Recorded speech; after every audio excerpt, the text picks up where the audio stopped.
Do you have any idea what a big deal I am in my own head? For me, that's always captured what it means to be doing drag. Becca the Bus is Singapore's biggest drag queen. Today, she talks about her entry into performance art in Singapore. I left the US on Christmas Day 2010 and arrived in Singapore 2 days later. I was a very difficult drag performer to hire. You have three pretty girls and then like this fat clown, and it's just... I knew that if I was going to go full time, I was going to have to make my own show and make my own opportunities. I was gloriously oblivious to how rough it was. And drag's recent dominance in popular culture. Graciously, due to RuPaul, drag is now very celebrated. But I actually don't think that drag itself is particularly celebrated. Your Instagram bio says, drag is a civil rights issue. Can you expand on that? This is where I kind of reveal a basic truth. A lot of what I say is just a stupid joke in a moment, and then it just carries on. It has a life of its own. My name's Becca the Bus. I named myself for Rosa Parks, really. And so when I did that, I thought it would be funny to say that drag was a civil rights issue. Unfortunately, it appears that drag has become a rights issue in a way that I don't think anybody predicted. Unfortunately, we have conservative forces in the world, primarily beginning in the US, but elsewhere, have learned their lessons, shall we say, from those conservative movements. And so drag is under attack in the world. But when I wrote that line, it was primarily a joke. I'll admit that. How did you get into drag? Well, I went to school in Boston at a school called Emerson, and when I left, I thought I was going to be a performance artist. I thought that's what I wanted for my life. And then, in a very roundabout way, I discovered drag. I entered an amateur contest and didn't win it, but realized that I could, say a lot of things I wanted to say in a way that would, at that time, not make me a lot of money, but at least pay for itself. And so I stuck to it. And that was 19 years ago. And so you started your career in drag in the US, and then when did you move to Singapore? I left the US on Christmas Day 2010 and arrived in Singapore 2 days later. I left because I was laid off and I didn't have a visa anymore. I didn't really have a choice, right? It wasn't up to me in that way. Transitioning to life in Singapore, I think if you asked me this at the time, I would have said, shockingly easy and straightforward, and maybe in hindsight there was a little bit of culture shock because I was never really I never really lived as a working adult in Singapore before that. So like the whole way in which people work in Singapore and in a corporate situation was new and different to me. And I was going from like working in really scrappy activist non-profit theater company to working a corporate job. But at the time, I was gloriously oblivious to how rough it was. So RIOT was started in Valentine's Day 2015 was the first show. I had turned, at the time, 37, I want to say. Yes, I was 37. It became very clear to me that I was not too far away from 50. And if I didn't go full-time and make a real crack at a career in it, it wasn't going to happen for me. Because the way the scene looked at the time, I was a very difficult person to hire. I was a very difficult drag performer to hire. It was just the way that people like to make shows involved a lot of things like group numbers and stuff like that, where, it's like you have three pretty girls and then like this fat clown, and it's just... It's not a group number. It's just a random collection of strangers. And so I knew that if I was going to go full time and devote time into it, I was going to have to make my own show and make my own opportunities. I knew I wanted to make a show where the individual performers were allowed a bit more space to be more individual, shall we say. So that's what I did. Made my own show and made my own opportunities. When you made that decision to go into drag full time, I'm curious what your thought process is, because that sounds, to me, very intimidating to make that decision. It was scary, and I think if I had my head screwed on a little bit more straight at the time and thought about it a little bit more clearly, I might have hesitated a little bit more. There was a point at which I kind of decided this might be the thing to do. 2 days later, I was at the time TheatreWorks, now T-Works, and I was just talking about this, that this might be an approach I want to take, and then I was offered my first gig professionally to be in a show called The Incredible Adventures of Border Crossers, and it was a 6-hour long show, and it opened in Paris, and I just thought this was a sign right? This is a sign you're getting hired to be in a show that opens in Paris, and then you're going to come back to Singapore and do the show again in Singapore. It's going to be part of the Singapore International Festival of Arts. It's going to be a big deal, and this is a sign. And the part of the truth of that sign was that it was 2015, it was SG50, and culture had a lot of money. Because let me tell you, 2016 was not that rosy. But there you go. I can't say I was sitting around being like, oh, I'm going to be really brave about it. There are definitely questions about how to earn a living, et cetera. But on the other hand, just try lah. We talked briefly before the interview. I was saying how in one of your previous articles, you were quoted saying that you wanted drag to pay for itself. And then you said nowadays, a lot of younger drag performers want to get rich off of drag. Can you expand a little bit on that difference? Yeah, I mean, when I started in drag, I mean, the idea that I wouldn't net out at losing money was like enough. But also when I started in drag in 2005, the scene globally for drag was very different, right? So at that time, I think Drag Race had just started, I think. No, actually, Drag Race didn't exist yet when I started. It was 2008, I think, when Drag Race, the first season of Drag Race happened. And even in the first season of Drag Race, we kind of watched it and we're like, what is this thing? Why is that, actually? Sorry. Why were y'all reacting that way? Like, it hadn't yet become like the kind of cultural juggernaut that it is now, right? So it was a kind of odd little reality series that was on, I want to say it was on Logo. Is that correct? It was on a gay network, gay cable. It was on a gay cable channel. And I really enjoyed it, but it was also like a really small thing and kind of cool, but whatever. That's very different now, right? Like, we now know that people who've been on that show, own houses and, et cetera. They're world famous. And so the aspiration around what you could do with drag is different. And that's just the nature of it. I mean, of course, at that time, RuPaul already existed, but there was one RuPaul. There have been over 100 performers who've participated in Drag Race in the US, much less like all the global franchises, right? So the possibilities have been expanded. And what's your response to that kind of the cultural juggernaut that RuPaul has become? And now you're seeing a lot of younger drag performers looking into this as a way to fame and success and money.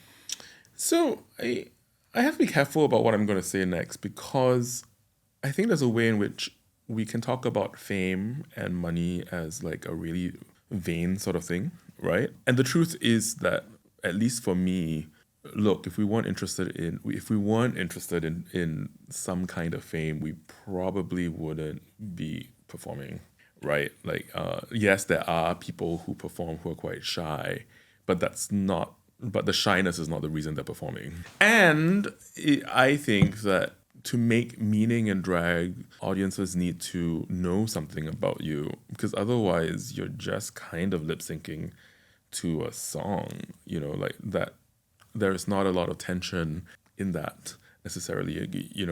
It is much more interesting, at least to me, if an audience had some understanding of me and the idea that it is me lip syncing to this song. We make layers of meaning in that way. So I should be clear that fame isn't entirely like about the kind of vanity of it.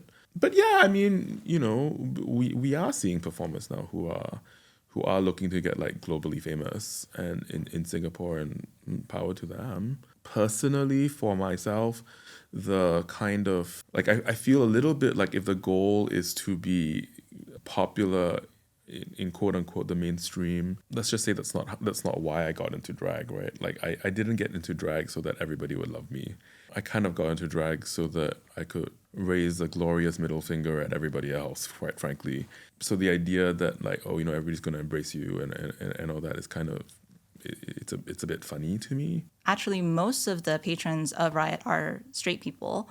And so I'm curious, how do you balance between, your desire to stick it up to your middle finger to them, to this whole heteronormative society that Singapore is very much built on, but also in a kind of subversive way, you're also the entertainment to these patrons, and they're paying you money to see you perform in this certain way. I mean, to get more controversial, it's, if we're not careful, it's minstrelsy, right? Like, I mean, there is a little bit of that involved in what we're doing. or let me be clear. There's a potential for a little bit of that to be in what we're doing. I'll start here.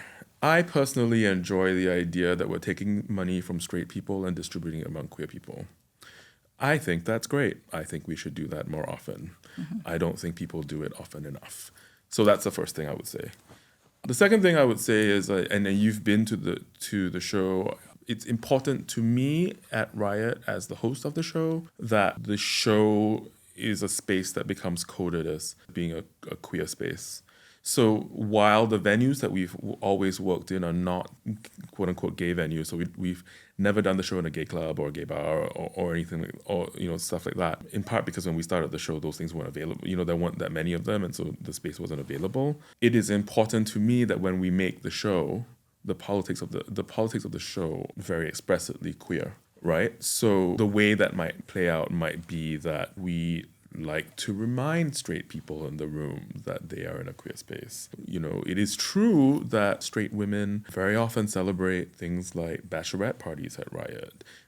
I like to remind them that I'm very happy that that they're getting married, but they are being surrounded by people who won't be able to get married in this country. I like to remind straight men, especially straight white men, that they are quite literally the centers of power. For me, these things are important to do. And, we don't talk about straight sex very much. Sex in the context of Riot is almost always queer. Not that we actually have sex on stage, but if we talk about sex, it's almost always queer, right? So stuff like that feels important. Just say that I'm a young queer person. I'm looking at you, Becca, and I'm seeing how Riot has kind of built itself into... I would even say Riot is a juggernaut within Singapore. I'm thinking, how do I get into this space? I think people get into drag the way we've always gotten into drag, right? You try it in your bedroom. You think you look really fierce. And then at some point, you think you look fierce enough to go out. And you realize very quickly that it's not that fierce. Wait, why? Nobody looks good their first time in drag, right? Okay. It's just real. I mean, when I started in drag, I still remember this. I had 2 half moons of glitter on my eyes, and I thought I was the hottest shit. And it was not hot, nor was it the shit. It was pretty bad. But yeah, that's how we all kind of start somewhere. Or you have friends who do drag, and they put you in drag. Or there's the other gateway drug of Halloween, or whatever it is, right? And then you start going out and you find community and you go to shows and you meet other people who are interested or in it, or you meet young people who are interested in it, and then you all sort of come up together and you have a little community of people. So, getting into drag, that's how it happens, right? There's no school for it. It doesn't involve getting a BFA, thank God. And then you kind of slowly you do things like open mics or contests or whatever else and hope that people notice you. I mean, it's in that way, it's not that different than almost any other kind of performing, except that, unlike, say, acting, you don't go to LaSalle for it, right? So you don't spend, I don't know how many $1,000s of your parents' money doing it. You spend money on makeup and what have you, and in a way the gatekeepers of it are not, it's not a piece of paper, it's relationships, right? Interesting. What kind of relationships? It's about getting to know people in the scene. It's about being a part of the community. It's about making friends. Do people think you're fun to work with? Do people think you're fun to be around? Do people trust you? We're in a dressing room. I say this about Riot all the time. We're in a dressing room. People are naked around each other. People will leave their valuables in a dressing room and go off on stage. We gotta trust each other. So if at any point it feels a little bit like we might not trust you, I'm sorry, but how do we work together? So that's important. So now I want to direct the question to, how does someone get into Riot? I tend to only book people I've either seen perform live, preferably, if not on video. I need to be interested in what you're doing. I need to be interested in your point of view of what you're doing, whatever that might be. I'm interested in personalities. I'm interested in... Actually, the biggest thing for me is that there is a point of view in what you're doing. It doesn't have to be super polished. I'm not always super polished. I mean, there are drag queens who would say I'm never super polished, and they would not be wrong. So for me, it doesn't have to be... It's not that somebody's been doing it for a long time or anything like that. I need to get the sense that a performer is going to be comfortable in the context of Riot. And and when I say that, we haven't even gotten to the place of like, what is the mix of any particular show. That's important too, obviously. I think that the space where we perform at is not as easy as people assume it to be. Why do you say that? It just has some challenges any given performance space has challenges. I need to get the sense that a performer is not going to like fold under those challenges in this context, right? So that's all there is to it. I generally will not be hiring somebody who's never performed anywhere before. I don't think it's doing anybody a favor when you do that. Right. What's your suggestion to now the drag performers that are in Singapore and they're kind of balancing this day job and their love for performance? Do you have any comments on that like suggestion of maybe you should go full time if you really want to do it full time? No, I don't think anybody should go full time unless because the scene isn't that big. It's growing, but there are not that many opportunities out there. So actually, you do need your day job. Like, there are very few of us who do this, who have drag as our primary source of income. And I'm just saying primary source of income, not even only source of income, just primary source of income. And those of us who have it as our primary source of income, most of us are not performing as the only source of income. So, for instance, with me, like, yes, drag is my primary source of income, but that's in part because I think of like producing Riot as drag as well. If I just looked at how much I would pay myself as a performer, as opposed to the producer of the show, no, I would be a lot skinnier. Let's just say that, right? There are other performers in town who have drag as their primary source of income. They make costumes for other people and charge, and charge respectable amounts of money for that. Yeah, there are very few of us who don't have a side hustle or whatever. The market in Singapore just isn't that big. What do you want for yourself as a performer the next few years? I was just in the first iteration of a show called Dido and Aeneas with T-Works. The correct word for it wouldn't be premiere because what we presented was a work in progress presentation at SIFA, which is Singapore International Festival of Arts. That's coming back sometime soon. We don't know yet. We have lots to figure out, but we kind of sold out 3 shows and it seemed popular and it seemed like more people wanted to see it. So there is that thread of my life as a performer of making work that isn't necessarily based in a context of like cabaret necessarily, and maybe is more related to, say, theater or the performing art, the more traditional performing arts, if you will. So that's a big chunk of it. There's also the part of my life that I'm interested in is kind of developing new show projects, and that's a very amorphous thing right now, but what is it like to have like a live talk show, for example? What is it like to, like formats like that? I've always wanted to do a live soap opera. I see that for you. Do you see it for me? Yeah. I've always wanted to do formats like that. And then also there's the other thread of things that I've been exploring and have explored in the past is that one of the things that I love about drag is the sense that in a way almost anybody can take part in it. Right, the barriers, like I was saying, are not education. They're not money, not big investment kind of money. And so in that way, the barriers have to do with, like I was saying, relationships. So in some ways, they're very high. In that if you're like socially awkward, it's probably not your thing. But on the other hand, it's if we're talking materially, the barrier to entry is not super high. It's quite low actually.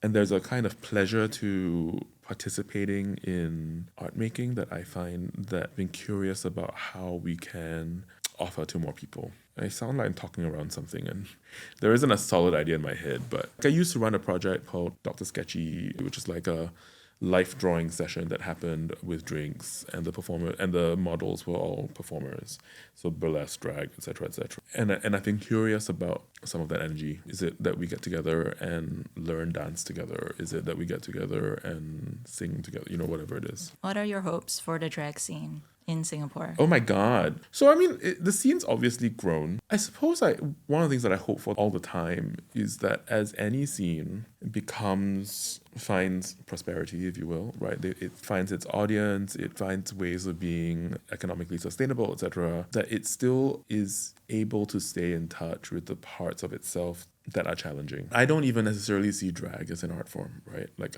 I see it as a culture. I think it's so much about the space we share. It's so much about how we relate to each other and sort of form of performing. It's actually so varied that sometimes I don't know what we mean when we say the art form of drag. People like to say very often that like, oh, you're not just doing drag, you're doing, you're making performance art, as if that somehow is like some level higher than drag. And it seems very blind to the utter delusion that is drag in and of itself, that like there is nothing higher than what we're doing. Come on now. There is not a level higher than drag. Drag is a really good friend of mine who I used to perform with in Boston used to say, her name's Frida Fries. I don't think she's performing anymore. But she used to say, do you have any idea what a big deal I am in my own head? Okay. And that's always, for me, that's always captured like what it means to be doing drag. Like there is nobody more important than myself right now. Sorry about it.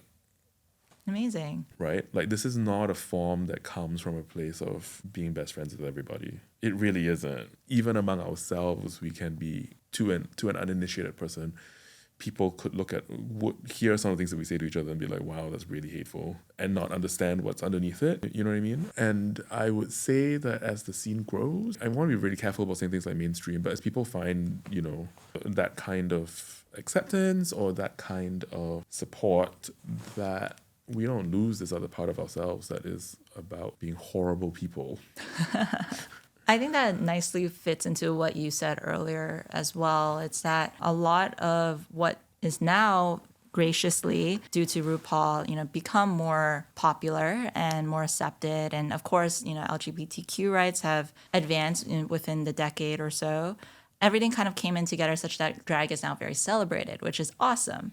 But then on the other hand, it's that the origins of the craft itself and the performance itself has always been very loud and very daring. I don't mean to like nitpick what you were just saying, but I actually don't think that drag itself is particularly celebrated. I think specific parts of drag get very celebrated, and it's the parts that are most acceptable to mainstream culture, whatever that means, right? It's also the parts that can be most capitalized upon.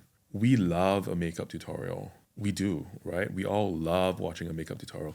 We love watching a drag queen do Get Ready With Me. We love all these formats. What do we love about them? Well, they're quite entertaining to watch. What do the sponsors of this content love about it? It sells product, because if everybody would just wear their foundation the way a drag queen would wear their foundation, they would sell about 4 times more product. And everybody who sells makeup knows that.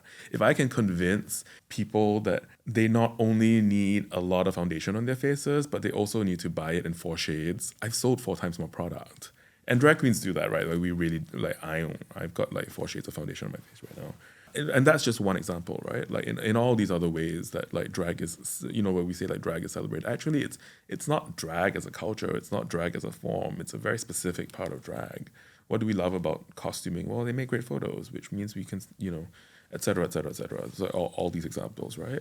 It's kind of why a very rotted version of drag doesn't really get celebrated that much, right? Because like, who wants those images to be on their feed all the time? Some people do, but it's not everybody that wants that, right? So, and it is a catch-22 situation where on one hand, it's great that drag queens now can not only just be able to make money from drag, but they're also able to seek fame and validation and love and praise from the wide stream. But also on the other hand, it's at what cost, right? Or through which avenues. So I guess to you, do you feel like you're just trying to balance between the two situations?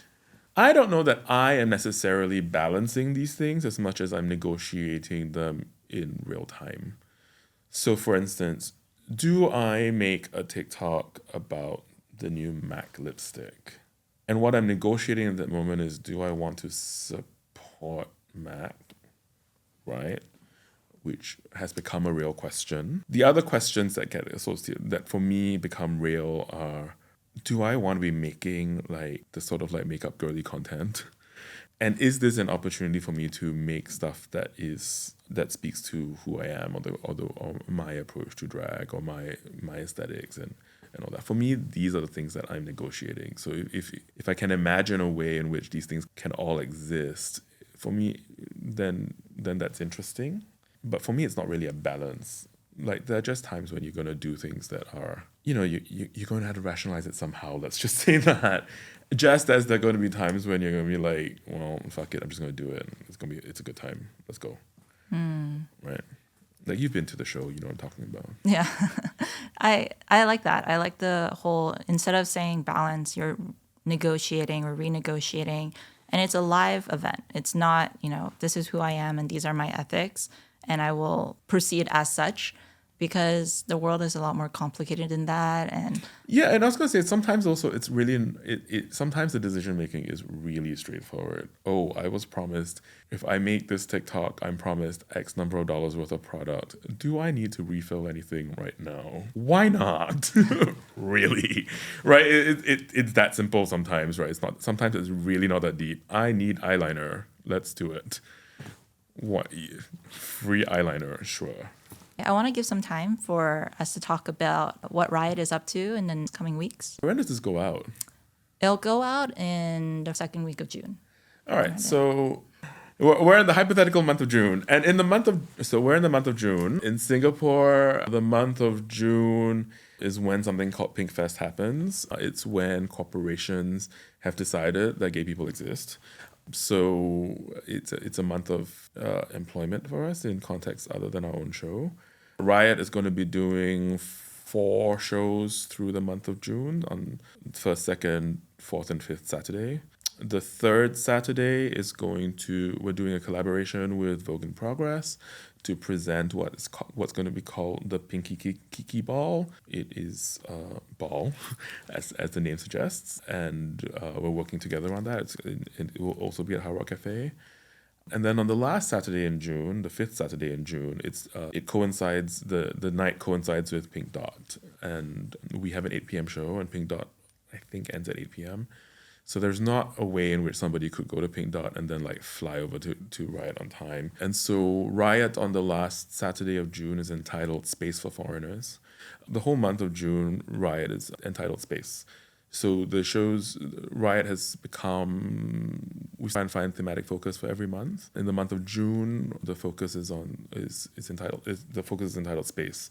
And it's about the idea of the space we want and the space we hold and the space we seek and the space we make. And also the space perhaps that we discover, which I kind of thought was an interesting way to think about what people talk about at Pride Month.